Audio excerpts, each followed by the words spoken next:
outside this morning. In fact, I don't have a bed, I have a futon. And it's not comfortable and it doesn't have size. But I'd like to read you another story now, one that will, I'm sure, be better in many, many ways. I won't laugh for one, only in my mind. Anyway, good afternoon.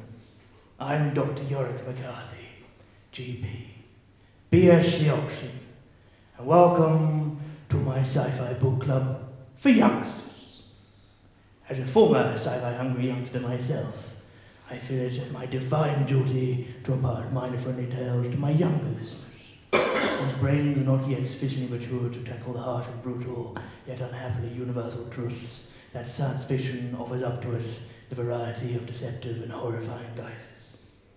However, I feel it of vital importance that children whose brains so plastic, so malleable, so sponge-like should be afforded the chance to broaden their conceptual horizons. So, children, are you sitting comfortably? Yes? Good. So we begin the story. Rupert Bear and Peter Rabbit had recently finished their NASA training and were due to begin a grueling and lengthy excavation of Saturn's surface for lemon drops to power the rainbow factories back on Earth that were dangerously low on supplies. Earth had reached a significant bottleneck in the supply of mineral convection reserves, crucial for production and maintenance of life-supporting spectra and the formation of associated microclimates necessary for their manifestation. Competition for reserves had reached crisis point among the plethora of organisms cohabiting the planet, with tensions running particularly high between the much-maligned leprechauns and the Care Bears, each assessing supposed providential claim over the precious resources, much to the dismay of a predominantly secular population. It was day 3 of the mission, and they were under an hour from their destination. Peter Rabbit had been silent for some time. Rupert Bear said, "Peter Rabbit, why have you been silent for some time?"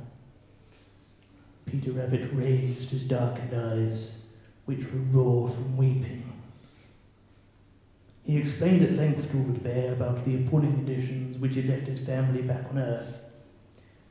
Fresh with grief from the untimely death of the sister Mopsy, his mother had fallen into a catatonic depression, which not even the strongest of chamomile teas could dispel. His surviving siblings, Flopsy and Cottontail, in their love for Peter and belief in his mission to save Earth, selfishly took responsibility upon their furry shoulders for a crime he himself had committed, and were languishing in prison. None of them will be eating bread and milk and blackberries tonight, thought Peter Rabbit.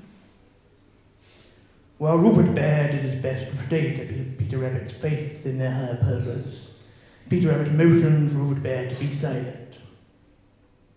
Turning his rabbit ears to and fro, he caught sound of a persistent tone. "Rupert Bear, the warning signal? But are we not yet on land? What could have triggered it?" A shadow passed over the vessel, and the pair started. Frozen in fear, they sat wordlessly for over 3 minutes. Peter Rabbit finally summoned the courage to hop over to the controls and examine the scanner with shaking paws. Before he had a chance to properly appraise the situation, the power drained from the ship and plunged them into near darkness. The air in the vessel went ice cold. "Rupert Bear?" whispered Peter Rabbit. "Rupert Bear, what was that?" There was no reply. He whipped round, his fluffy tail quivering anxiously. Rupert Bear was sat, perfectly cross-legged on the floor, his head bowed as if in silent prayer. A chilling noise escaped from the hunched creature. A boobly wobbly!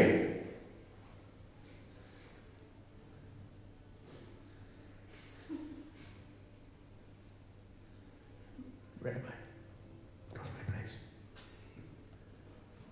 There you go. As his head proceeded to lower backwards, ruling a manic and terrible grin, his eyes met the ceiling, and Peter Rabbit's former friend began to speak in a rasping, guttural, chilling growl.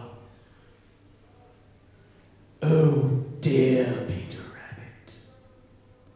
All alone in space. Where are your friends now? Where are your family? What are you, Peter Rabbit? Why are you?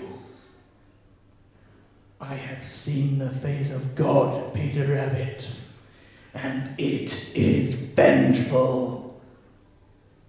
A boobly wobbly!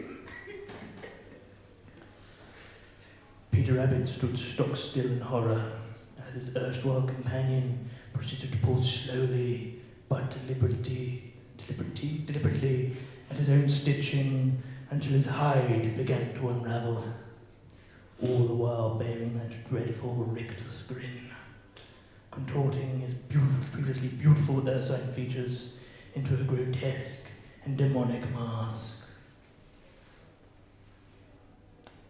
Peter Rabbit did not know when he began to scream, but the echoes of his cries lingered on long after his death. And that concludes my story for this evening.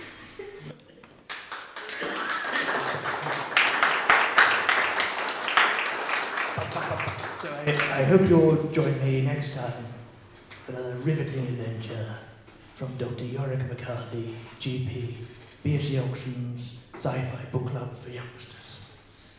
And all that leaves me to say is good night, children, everywhere. Thank you very much.